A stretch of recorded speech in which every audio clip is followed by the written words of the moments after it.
Mga kapuso, hindi pa nakakalabas ng Philippine Area of Responsibility ang bagyong Goring. May isa na namang bagyo na nagbabadyang pumasok sa PAR ngayong linggo. Kaya kasabay ng paghahanda sa pagpasok sa eskwela o trabaho bukas, siguraduhin na updated rin po kayo sa lagay ng panahon.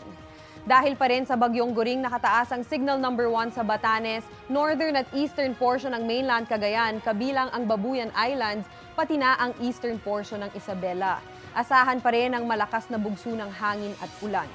Huling namataan ng bagyong Goring sa layong 260 km silangan ng Tuguegarao City.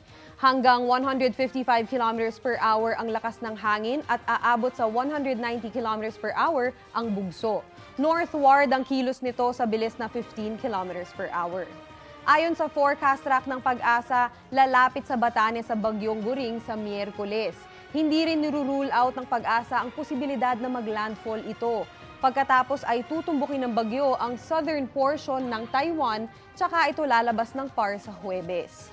Pero kasabay ng pagkilos palabas ng bagyong Goring, inaasahan namang papasok sa PAR ang isa pang bagyo sa Miyerkules o Huwebes.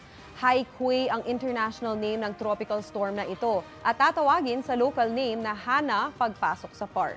Sa ngayon, wala pa yang epekto sa bansa. Ang bagyong Goring at hanging habagat ang patuloy na magpapaulan.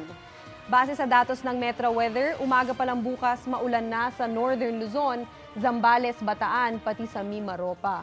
May heavy to intense rain sa ilang lugar kaya maging alerto pa rin sa banta ng baha o landslide. Pagsapit ng hapon, may pag-ulan na rin sa iba pang bahagi ng Central Luzon, pati sa ilang bahagi ng Bicol Region. May tsansa rin ho ng ulan bukas sa Metro Manila, kaya sa mga teacher at estudyante na magbabalik eskwela bukas, siguraduhin may payong sa inyong bag bago kayo umalis ng bahay. Sa mga kapuso natin sa Visayas, may pag-ulan na sa umaga sa western portion, gayon din sa Leyte provinces.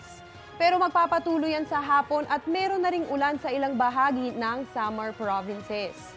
Sa mga taga Mindanao naman, good news dahil mababa ang tsansa ng ulan sa umaga. Pero kung may lakad sa hapon, magdala ho ng kapote o payong dahil posibleng umulan sa ilang parte ng Zamboanga Peninsula, Northern Mindanao, Caraga at Suc-Sargen. Dahil pa rin sa habagat at bagyong Goring, magiging maalon at delikado pa rin pumalaot o bumiyahe sa ilang baybayin ng bansa. Kaya mag-ingat ho mga kapuso. At yan muna ang latest sa lagay ng panahon. Ako po si Maureen Shrivers para sa GMA Integrated News Weather Center. Kami ang inyong maaasahan, anuman ang panahon.